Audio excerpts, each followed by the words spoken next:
Hola chicos y chicas, ¿cómo están? Bueno, bienvenidos y bienvenidas a esta nueva clase de literatura, donde hoy vamos a repasar y a trabajar con la obra La importancia de llamarse Ernesto, estrenada en 1895 por el autor, dramaturgo, poeta, escritor irlandés Oscar Wilde.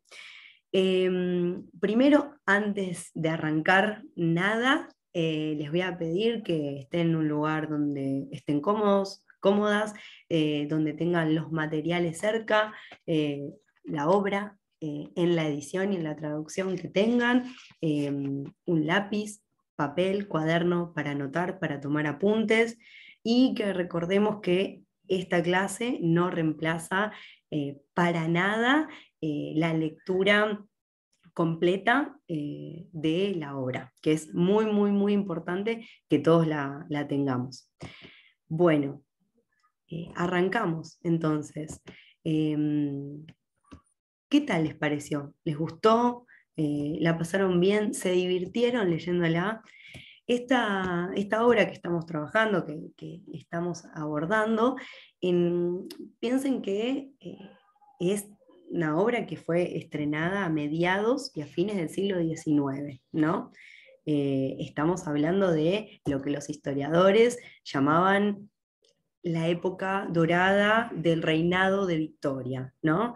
Entonces, estábamos en un momento donde ya se iba sintiendo el final de esta época, de esta era. ¿Por qué? Bueno, estaba el surgimiento de un montón de otras ideas y formas críticas a la moral de la época, pero piensen en una época británica de órdenes imperantes muy rigurosos ligados a cierta idea de la moral, ¿no? Como un conjunto de virtudes, eh, tales como la honestidad, el valor del trabajo, las costumbres, la moda, los estándares sociales, eh, todos puestos al servicio de una cierta prosperidad material y de normas muy estrictas en relación con aguardar apariencias, eh, que lo público sea impoluto, ¿no? Que todo lo que tenga que ver con el plano del disfrute o el divertimento estaba habilitado, pero de forma oculta, subterránea, sin que nadie se entere, por las noches. Y esto fue creando como una gran disrupción social en la cual las dobles identidades o las vías ocultas eran muy comunes, ¿no? En el caso de Oscar Wilde, que nace en 1854, es criado en un nicho de una familia acomodada, con mucha cercanía al arte, y se desarrolló como escritor, como dramaturgo, incluso como novelistas. Hay algunas obras muy famosas como El gigante egoísta, El fantasma de Canterville, El retrato de Dorian Gray, por el cual es reconocido hasta el día de hoy. La importancia de llamarse Ernesto, que es la obra que vamos a trabajar hoy, fue estrenada en el Teatro St. James de Londres en 1895, cuando Oscar Wilde tenía 39 años. Tuvo mucho éxito, ¿no? Imagínense que tuvo 86 representaciones posteriores, y fue su última obra exitosa o la que él pudo disfrutar en simultáneo con su otra obra teatral que se llamó Un marido ideal. La primera edición impresa, tal como la conocemos nosotros y nosotras, apareció luego de 3 años y Oscar Wilde ya no la pudo firmar con su nombre original porque cuando su obra estaba llenando teatros, él es condenado por, por el delito de ser homosexual y termina realizando trabajos forzosos durante varios años y luego pierde su reputación, ¿no? Dentro de esta sociedad tan rígida, con órdenes tan establecidos, pierde sus bienes e incluso la patria potestad de sus hijos. Vamos a empezar por lo primero, el primer elemento paratextual con el que me encuentro cuando tengo en mis manos esta obra es el título. Acá, bueno, como nos va a pasar con todas las obras que tengan que sufrir un proceso de traducción o enriquecerse con un proceso de traducción, vamos a tener un doble sentido en su traducción en inglés original y en el castellano, ¿no? Por un lado, Ernest suena igual que el adjetivo earnest, que puede traducirse como serio, formal, honesto, sincero, no en el inglés. También alude al verbo to earn, que hace referencia al ganar, al conseguir dinero, ¿no? Entonces, ya tenemos el primer juego en el título, ¿no? Es como, ya esconde un juego de palabras que literalmente significa, bueno, la importancia de ser serio, de ser formal, que eso es homófono, ¿no? A Ernesto. Siempre en las traducciones se termina respetando, por una cuestión de la temática argumentativa de la obra, el nombre original de Ernesto, ¿no? Pero ya nos empieza a contar que dentro de la obra va a estar esta temática jugándose, ¿no? La idea de la honestidad, la idea del dinero, la idea de la posición social, qué es ser serio dentro de esta sociedad victoriana, ¿no? Y como subtítulo vamos a encontrar comedia trivial para gente seria, ¿sí? Entonces ya nos podemos dar cuenta que el autor está jugando con nosotros y nosotras, lectores, al encontrarnos con esta obra. Bueno, a ver, habíamos dicho que es una comedia teatral de mediados de fines del siglo XIX y ya empezamos a darnos cuenta de que pertenece al género dramático. Pero a ver, ¿qué nos permite reconocer que estamos dentro del género dramático, ¿no? Su estructura, ¿no? Es lo primero, dentro de los tres géneros tradicionales que venimos viendo, el lírico, el narrativo y el dramático, el teatro se ubica dentro del género dramático porque nace para ser representado, o sea, es decir, para volver a presentarse, ¿no? El autor escribe pensando en esa puesta en escena y en convertir ese texto en un texto espectacular y que todos lo podamos ver y disfrutar en vivo, ¿no? Ya vemos que su organización es a través de diálogos, ¿no? Es un texto dialogal donde hay alternancia de voces, que en este caso le vamos a llamar parlamentos, ¿no? De cada personaje, donde van apareciendo y contándonos a través de acciones y diálogos el transcurso de la obra. ¿Cómo leemos esta obra de teatro? Primero tenemos que prestar mucha atención a situarnos en la escena donde transcurre la acción dramática, ¿no? Para ir construyendo la historia a medida que nos la van contando.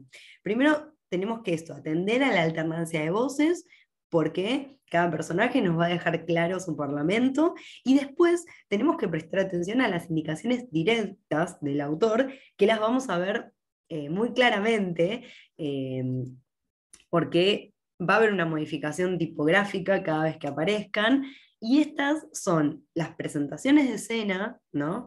Las didascalias, ciertas indicaciones directas que se van a desprender de los diálogos entre los personajes, y tenemos una particularidad, acá es donde yo hago esta pregunta suspicaz de, ¿existe la figura del narrador en las obras de teatro? Y no, no hay una voz que cuente la historia, como en el género narrativo, ¿no?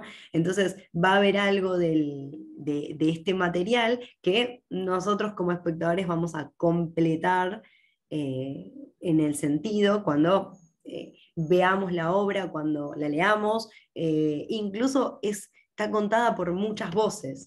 Así que se va a enriquecer en ese sentido. Y por las decisiones que va tomando el autor para organizarla, ¿no? Sabemos que las obras de teatro se dividen en actos, en este caso vamos a tener 3 actos, y esos actos a su vez se dividen en escenas. Nos vamos a dar cuenta del comienzo y del fin de un acto porque va a haber una apertura y un cierre del telón, ¿sí? Hay una clara función argumentativa, ¿no? En los hechos del primero, el segundo y el tercer acto, que van a tener que ver con el inicio, el desarrollo de la historia, los conflictos que pueden llegar a atravesar estos personajes y, bueno, el cierre. Nos vamos a dar cuenta de las escenas por la entrada y la salida de los personajes. En esta obra hay mucha mucha entrada y salida de personajes, mucho movimiento en escena, pero no están numeradas como en otras obras. Y en este caso no lo hay, pero también puede llegar a haber cuadros, ¿no? Donde hay cambios muy específicos de decorado o escenografía. Vamos a empezar con las presentaciones de escena. Estas presentaciones nos vamos a dar cuenta que primero nos introducen al lugar donde se va a representar ese acto, o nos va a dar alguna referencia, ya es como la primera referencia que vamos a tener de los personajes, ¿no? ¿Dónde están situados? ¿Qué acciones están realizando? Es un texto descriptivo que nos va a dar cuenta del estado del escenario en el primer momento antes de que comiencen todas las escenas, ¿no? Entonces van a estar enunciándose en presente, también van a aparecer en otra tipografía para diferenciarlo de los parlamentos.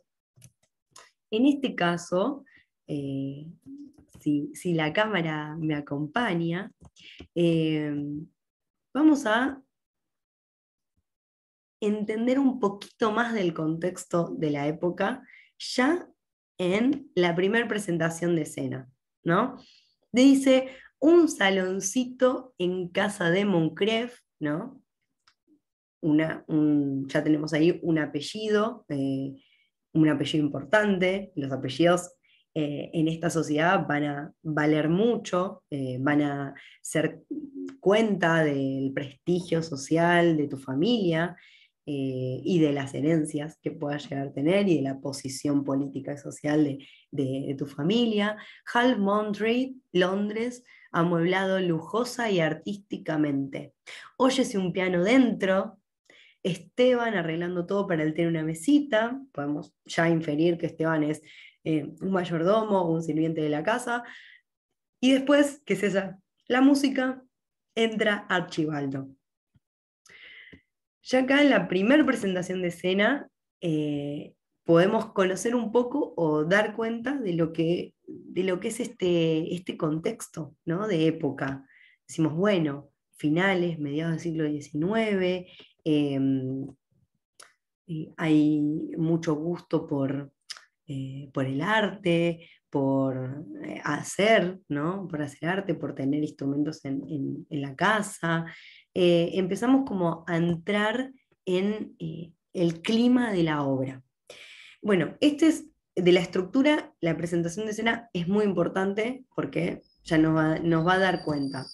Otras marcas importantes son las didascalias, todas esas acotaciones, ¿no? que tenemos cerquita del diálogo, que son indicaciones de actuación, específicamente para los actores y las actrices, para que sepan cómo gesticular, entonar, moverse, con qué gesto, con qué emoción actuar, representar lo que se está diciendo, o también pueden ser indicaciones para los que se encargan del sonido, del vestuario, la escenografía, ¿no? También se van a escribir en presente y en gerundio, y fíjense que en general están entre paréntesis y en otro tipo de letra, ¿no? Por ejemplo, acá, ya que estamos en el acto primero, si quieren, acompáñenme, así vamos empezando a trabajar la obra juntos. En este intercambio entre el que parece ser el dueño de la casa, Archibaldo, y Esteban, su sirviente, él le dice, ¿ha hecho usted cortar los sándwiches de pepino para Lady Bracknell? Dice, sí, señor, entre paréntesis y cursiva, los presenta sobre una bandeja. Archibaldo los examina, toma dos y se sienta en el sofá. Oh, bueno. Y a propósito, y ahí sigue con su parlamento, ¿no? Acá nos damos cuenta que en general, a ver, los parlamentos son alternancias de voces, diálogos, pero también vamos a tener algunos momentos en los que el personaje refleja un pensamiento o hace una reflexión de algún tipo solo, sin alternancia de voces, ¿no? En ese tipo de discursos podemos encontrarnos con lo que llamamos soliloquios, ¿sí? En este caso, cuando Archibaldo se queda solo, dice en voz alta un pensamiento sobre la moral y las clases bajas, dice como hace como una crítica, ¿no?, a las ideas que tenía Esteban sobre el matrimonio. Y como que deja sentada su opinión. Esto es importante porque ya de a poquito vamos a ir viendo cómo cada personaje tiene una ideología, un sistema de creencias y moral que se va a ver reflejado luego en sus acciones. Eh, nos va a venir bien para entender dónde estamos. Bueno, habíamos dicho que pertenecía esta obra al género dramático y, como sabemos, puede haber muchas temáticas a las que aborde el género dramático, pero en este caso vamos a encontrar muchos rasgos de la comedia, ¿sí? La comedia, históricamente, como se viene utilizando, va a narrar ciertas situaciones cotidianas, divertidas, ¿no? Con tonos humorísticos, con recursos como las ironías, las contradicciones, los enredos, la extravagancia, incluso retórica, o la presencia de exageraciones o de personajes arquetípicamente exagerados de la realidad, giros argumentales que no lo estábamos eh, esperando, dobles sentidos, imprevistos, ¿no? Muchas situaciones azarosas o equívocas, incluso burlas entre personajes. Bueno, todos estos son recursos propios de las comedias teatrales, que se siguen manteniendo hasta ahora y a los cuales tenemos que estar muy atentos y atentas para marcar y señalar, incluso cuando a nosotros nos genere risa. Ahí ya tenemos una pista de que en ese fragmento algún recurso se está poniendo en acción. Así que pensemos en esto, ¿no? En protagonistas que van a atravesar diferentes enredos y siempre van a ser movidos por sus propios defectos o pulsiones humanas y quedan hasta ridiculizados y expuestas sus debilidades, ¿no? Van como sorteando problemáticas de la vida cotidiana que todos y todas nos vamos a sentir identificados porque las conocemos y porque en menor o mayor medida nos han pasado, nos vamos a ver reflejados en ellas, y en algún momento esa maraña se desenrieda y se llega a algún tipo de desenlace. En este caso, durante toda la obra vamos a ver este tono, ¿no? Este tono de risa, y hay que prestarle atención a lo que nos genere risa. Eh, También la risa tiene esta doble cualidad de que me río de qué me río cuando me río, ¿no? Me río de lo que también estoy criticando de alguna manera. Las comedias en la época también tenían una gran finalidad crítica y reflexiva sobre la realidad desde un lugar más ameno y divertido. Sin embargo, me quedo con la pregunta de qué me estoy riendo, ¿no? Eh, bueno, acá justo separamos algunos fragmentos que nos pueden llegar a servir o lo podemos llegar a utilizar. De la primer parte, bueno, justo que estábamos en el primer acto, introduciéndonos recién al universo de la casa de Archibaldo, cuando le encarga a su criado Esteban que le haga los sándwiches de pepino, pero después él se los come todo, no deja que su amigo Juan, que acaba de llegar, coma, y supuestamente están reservados y guardados para su tía, Lady Bracknell, que está por llegar con Susana a la casa, y cuando llega la tía se da cuenta que no hay más sándwiches, y Archibaldo monta, alzando con ademán de espanto la fuente vacía: ¡ay cielos, Esteban, ¿dónde están los sándwiches de pepino? No te los encargué especialmente. Dice, bueno, Esteban con gran aplomo le dice: no he encontrado pepinos en el mercado esta mañana, señorito. El diminutivo también es un recurso, ¿no?, de la comedia, y eso que fui 2 veces, ¿no? Montan ahí una escena bastante cómica con el criado, y así hay varios ejemplos más, ¿no? Como esto de en la, y no me quiero adelantar mucho en lo argumental de la obra, así vamos paso a paso viéndola juntos y juntas, eh, pero en el momento que transcurre en el primer acto, este encuentro entre estos dos amigos, Archibaldo y Juan, eh, hay una escena como muy graciosa donde se empiezan a dar cuenta del juego de dobles identidades que están jugando ambos, ¿no? Y, y Archibaldo tiene la cigarrera que se había olvidado Juan en su casa, y el otro lo corre por toda la estancia, ¿no? Como queriendo agarrarle la cigarrera hasta que el otro le diga la verdad, ¿no? Hasta que en un momento le dice, ¿no? Bueno, te diré que esa Cecilia es una tía mía, sí, pero ¿por qué tu tía te llama aquí tío suyo? Bueno, y acá podemos decir que comienza, ¿no? Lo que nos trae o lo que nos quiere contar el autor, ¿no? Empieza la trama argumentativa en algún punto de esta historia. ¿Por qué? Porque de a poquito este caballero, Archibaldo y Juan, ¿no? Descubren este juego de dobles identidades en función de si están en territorio rural o urbano, ¿no? Digo, esto que parece una diversión compartida en principio, acá en este primer acto, como la fórmula perfecta para evadir todas las obligaciones y la moral victoriana les son impuestas, se les va de la mano cuando el amor o el vínculo con Susana y Cecilia, en este caso, empieza a entrar en escena, ¿no? En en esta primera, como, este primer encuentro, nosotros descubrimos primero a estos dos personajes, ¿no? A estos dos hombres. Eh, pero todas las acciones van a suceder alrededor de Juan, ¿no? Juan, Ernesto, ¿no?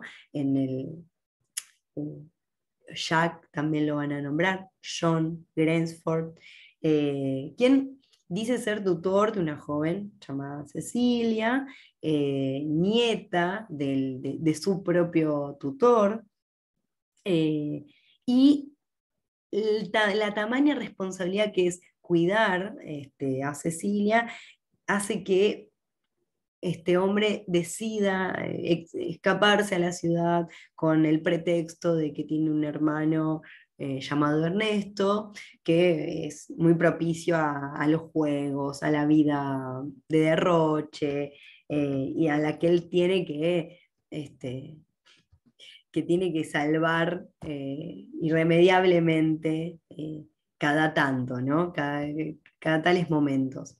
Oscar Wilde decía esto, ¿no? De la vida verdadera es la que no llevamos, decía. Y esto es un rasgo autobiográfico de su propia historia, como crítica a esta doble moral, ¿no? Entonces empezamos a entender de a poco cómo son estos personajes. Los personajes de esta historia van a ser sencillos, van a ser personajes honestos, incluso en su enredo o incluso en sus formas, ¿no? No hay mucha complejidad en los personajes, no es que tienen dobles sentidos, ¿no? Sino que los enredos son muy claros para nosotros como lectores, y son propios de las elecciones que ellos van tomando y que van decidiendo. Entonces, se vuelven como muy divertidos también, porque ante nosotros son honestos. Cada personaje va a tener su particularidad, justo que estábamos hablando de esto del contexto de la sociedad victoriana. eh, y prestemos mucha atención al personaje de la tía, Lady Bracknell, porque es como la única que no tiene su complemento, ¿no? Como que la única que es perfecta, ¿no? Representación de la clase social victoriana. En ella están todas las condiciones de la rectitud, de la ética, indiscutible, ¿no? Y es la que va a ir apareciendo y se va a ir encargando de poner orden a los romances o a las declaraciones de amor, y aparecen las escenas de mayor comicidad, ¿no?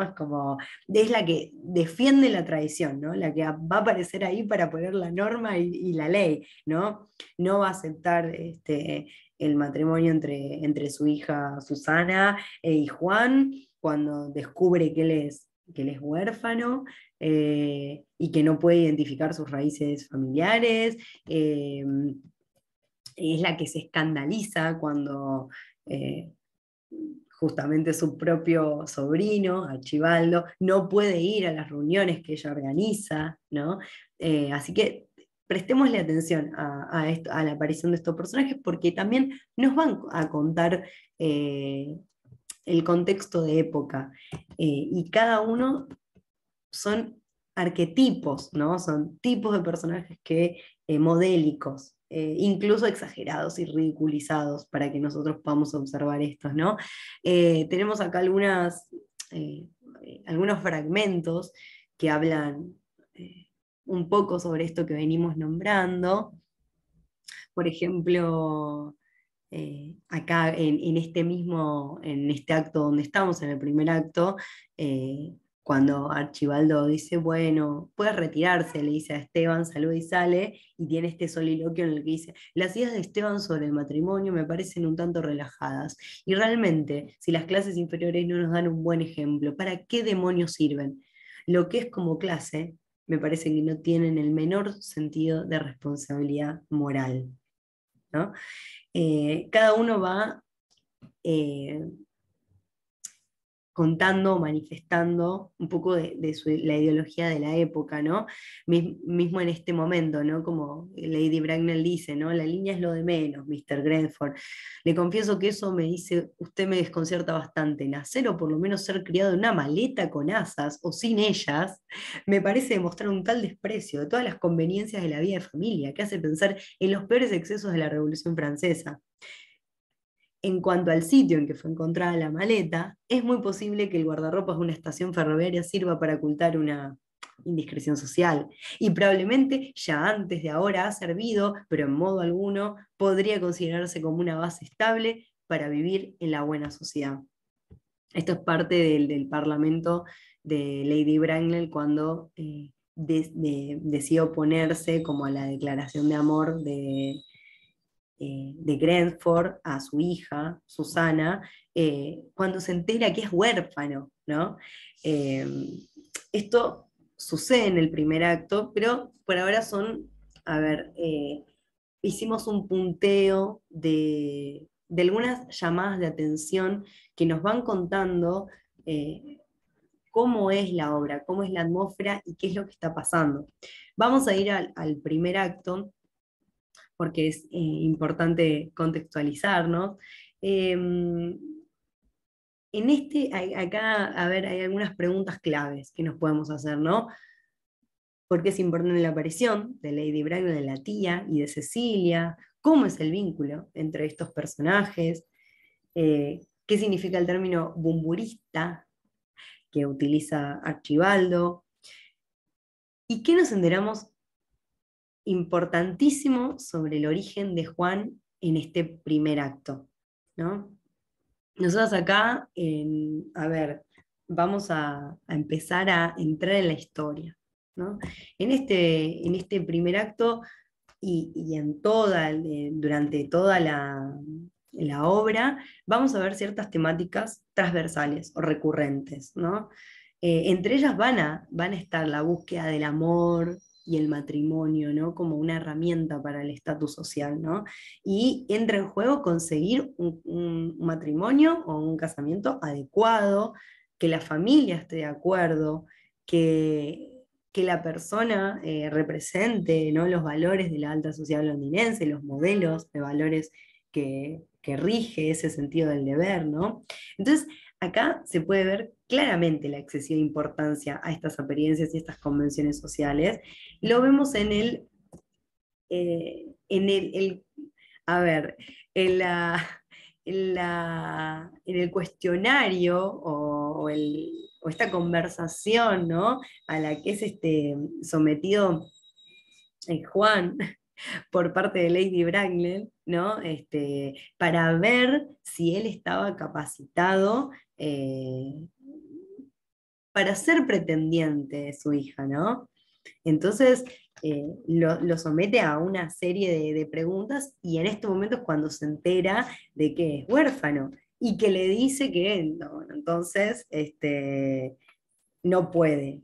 Incluso cuando le pregunta qué renta tiene, está de acuerdo, le pregunta si tiene propiedades, le dice una casa del campo, también está de acuerdo, le pregunta sobre la política, le pregunta, bueno, si la calle donde vive está a la moda o no, se fija en todos esos detalles, ¿no?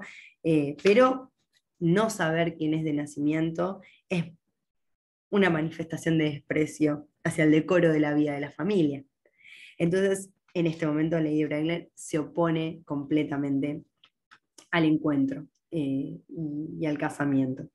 Es interesante que antes de esta escena, quiero volver un segundito al término bumburista, que es el término que utiliza Archibaldo para nombrar justamente este juego de identidades o esta doble máscara que se coloca para vivir excesos o experiencias en otro territorio que no es el conocido o no es el, el territorio donde solemos estar, ¿no? Como si fuera una pequeña, un pequeño juego que en ese momento incluso Juan admite que ya necesita ir cerrando, ir terminando, porque ya no estaba pudiendo con eso, ¿no? Eh, ese primer acto termina con una escena muy romántica entre Susana y Juan que había ido expresamente a la casa de Archibaldo para declarársele a Susana, en la que ella le dice que, bueno, que creía que no iba a ser posible su casamiento porque su madre no estaba de acuerdo con que él fuera huérfano, pero que para ella había exacerbado su amor. Incluso su amor tenía que ver mucho con que ella siempre había idealizado, en esta época de ideales, casarse con alguien que se llamara Ernesto, y él se llamaba así, ¿no? Entonces, él le pasa su dirección de la estancia de campo y Archibaldo aprovecha para anotar la dirección porque se había enterado que él tenía una chica joven de la cual era tutor y quería ir a conocerla, ¿no?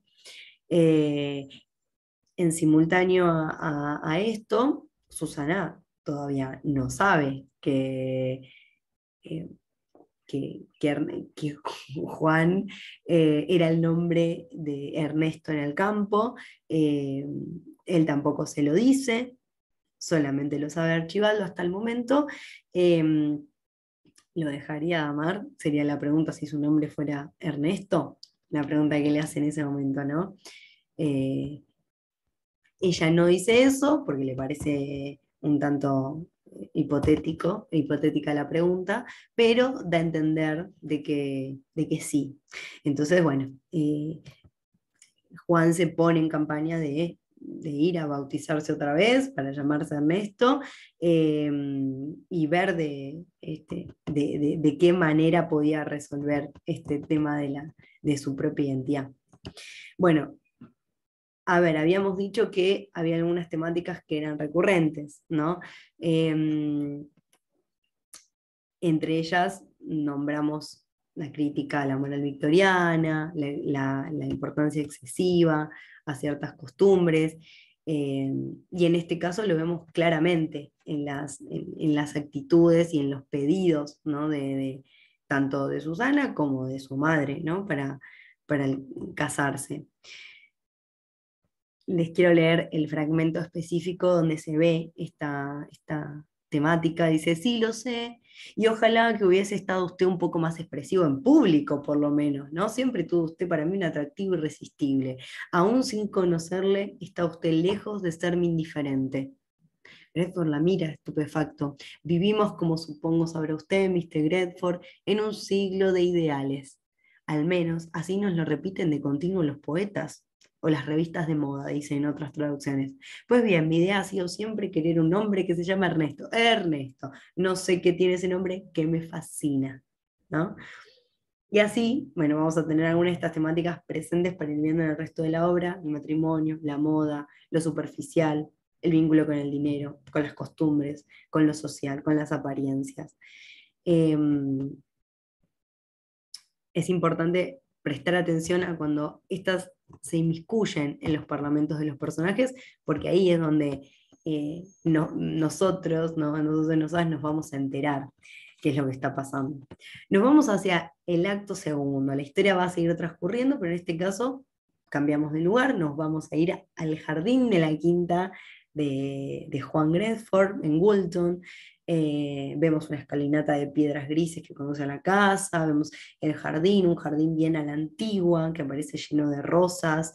Es el mes de julio, hay sillones de mimbre, la mesa atestada de libros, a la sombra de un tejo frondosísimo, y la vemos a Miss Prince sentada delante de la mesa, la institutriz a cargo de Cecilia, y la vemos al fondo a Cecilia regando las flores, ¿no? Y en este acto entramos en la casa de campo de Juan, ¿no? Y vemos un poco de la dinámica de la vida de ellas ahí mismo. Incluso podemos observar qué es lo que piensa Cecilia de este ser tan formal, incluso aburrido, ¿no? De Juan, de su propio tío, ¿no? Como que hace esa crítica. Y también incluso critica el hecho de que Juan tenga un hermano en el campo y que nunca lo traiga. Dice, bueno, pero ¿por qué no? Podríamos ejercer una buena influencia benéfica sobre él, le dice Mr. Prince.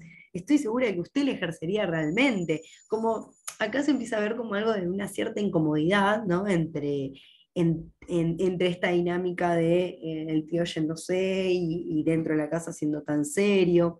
Y la vemos a ella siempre escribiendo en su diario íntimo. Recordemos que en esta época, además, era muy común que las mujeres no tengan un lugar reconocido en las editoriales, entonces los géneros autobiográficos van a estar muy presentes, diarios íntimos, o se les reservaba el lugar de novela romántica, o ese ciertos tipos de escritura que tenían que ver con justamente las costumbres de la época.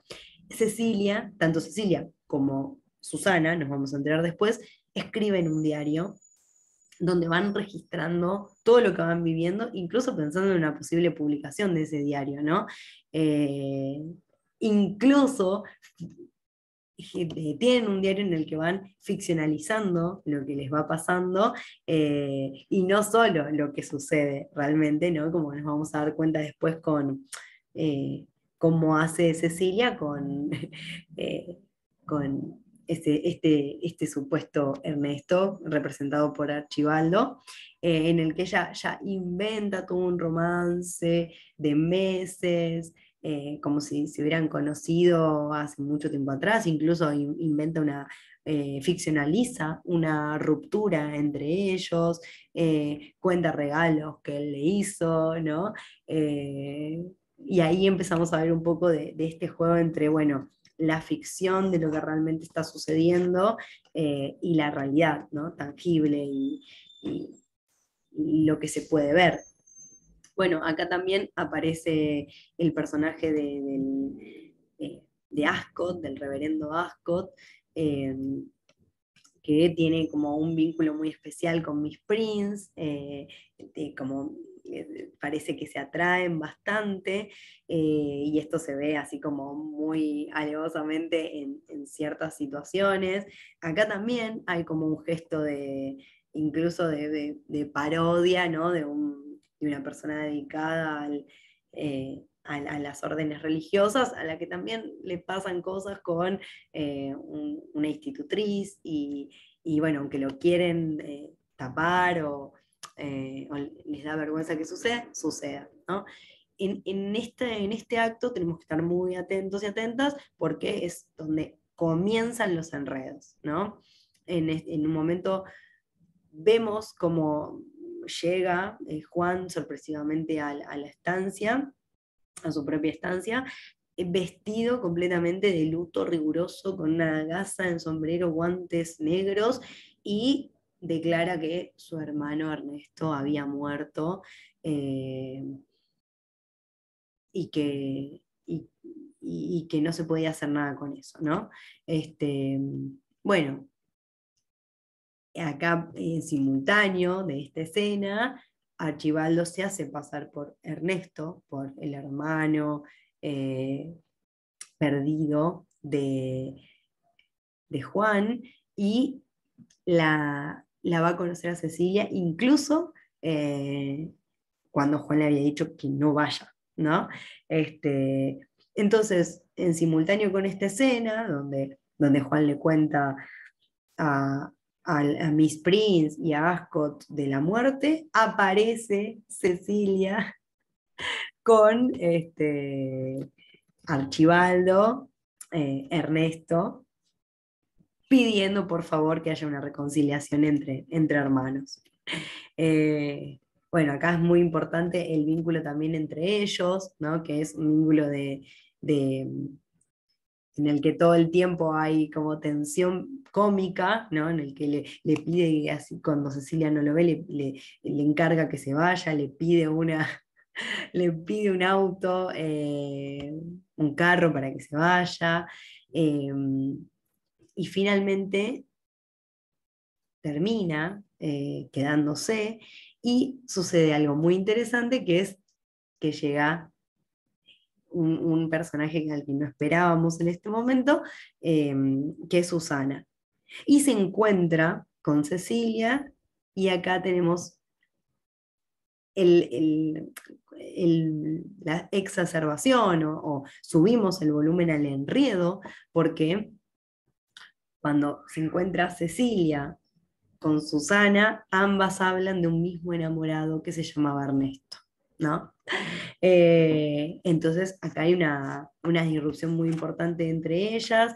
Al principio se caen muy bien y después se odian, pero a la vez tienen que disimularlo, entonces hay toda una escena muy cómica entre ellas, en las cuales Susana le va pidiendo algunas cosas para merendar a Cecilia, y no se va porque tiene hambre, y Cecilia le da todo lo contrario de que ella había pedido, entonces hay todo como una bronca contenida entre ellas, hasta que el enredo se resuelve cuando justamente entran en escena Archibaldo y Juan, y nos damos cuenta que no había, no había verdad en las narrativas que ellos habían contado. Se descubre el engaño, aparece, se desenmascara, y ellos tienen que dar explicaciones de lo que habían hecho, ¿no? Eh, este es un momento muy interesante porque, bueno, ellas se alían, ¿no? Y terminan juntas viendo, pensando, reflexionando a ver si los van a perdonar por lo que habían hecho. Ya en el acto tercero, estamos en un saloncito ahí en la casa de Juan Gresford, y Susana y Cecilia están como asomadas a la ventana mirándose al jardín, viéndolos a ellos, a Archibaldo y a Juan, a ver qué es lo que están haciendo, y van pensando si los van a perdonar o no, ¿no? Eh, Acá también hay varias escenas de estas parejas en situación de espejo, ¿no? En las cuales eh, o hablan al mismo tiempo, o responden al mismo tiempo, o preguntan lo mismo a su otra pareja, entonces hay como un juego ahí de parejas entre ellos cuatro, y terminan perdonándose, ¿no?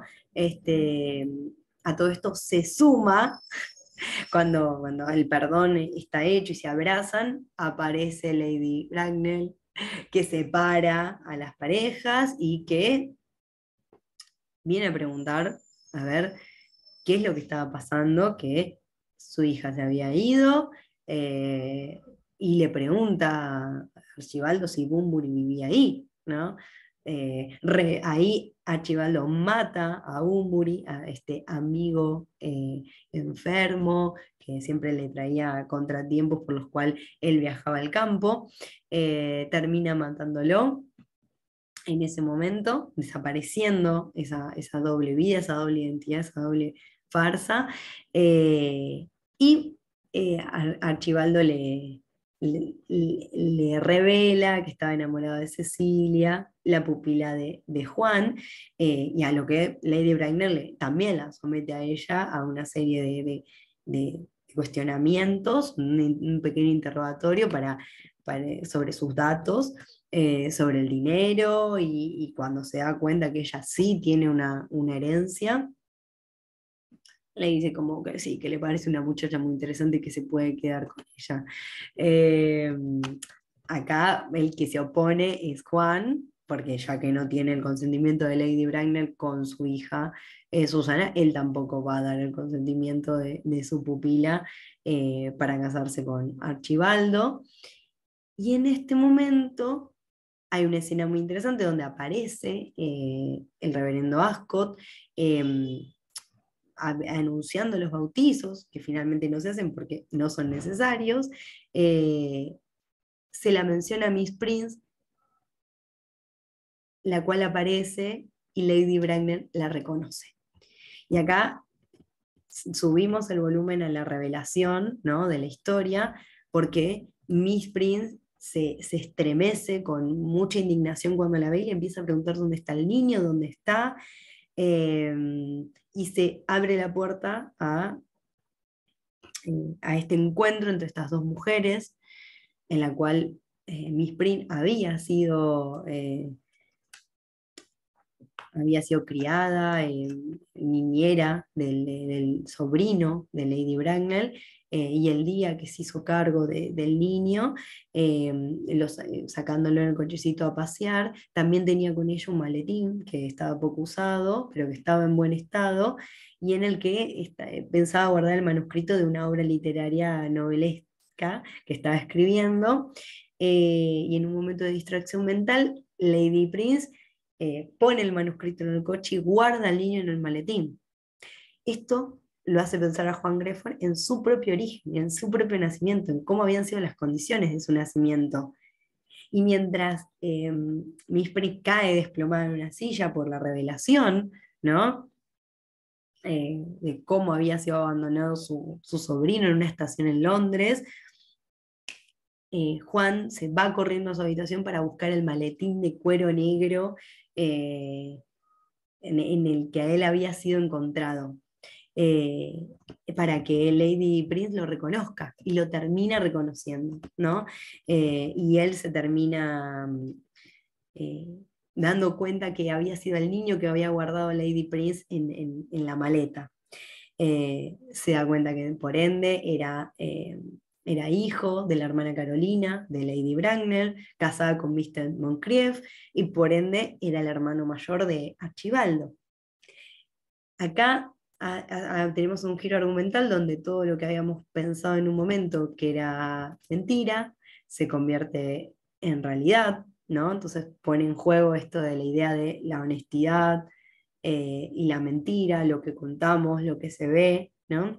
Eh, Incluso se pone a buscar el nombre de su padre eh, en un anuario militar de la época, eh, y encuentra que Moncrieff, el coronel Moncrieff, el nombre de pila era Ernesto Juan, ¿no? Entonces dice, bueno, por primera vez en mi vida he comprendido la importancia de ser formal y de llamarme Ernesto.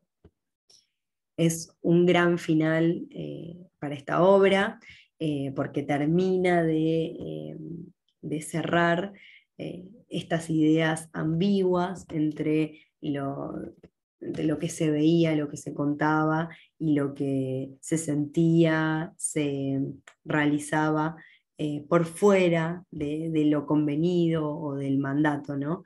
Entonces es un giro argumentativo muy interesante.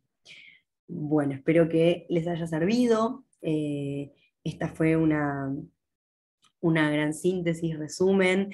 Eh, Podemos indagar mucho más en esta obra porque es una obra muy, muy interesante, donde nos encontramos con las complejidades de la época y podemos revelar también nuestras propias ideas con respecto a qué es la verdad, qué es la mentira, qué es la honestidad, y cómo nos vinculamos con los pedidos de la sociedad del momento.